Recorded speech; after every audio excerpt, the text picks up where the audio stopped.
sa bukid mga amiga. Ito naman yung property namin. Grabe. Ayan, namulaklak na yung cherry.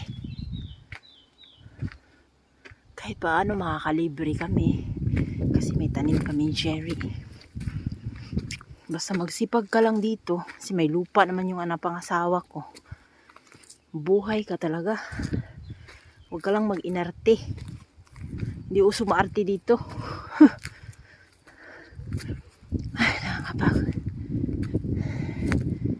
Oo, diba? Yan yung lugar namin. Yan puno ng olive. Tapos yan puno ng pera. Yan naman yung apple. Nagsimula na rin. Mahaba na naman. Hindi pa kami nakapagtanim ng patatas. Late na. Ito naman ay puno ng prune. Flamad sa English. Yan. Wala pa.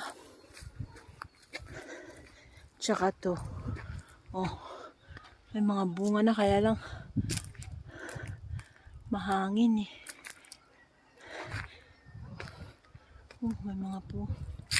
Ayan. Shush. Hindi pa talaga kami nakapagtanim. Late na talaga. Ayan. Grabe, diba?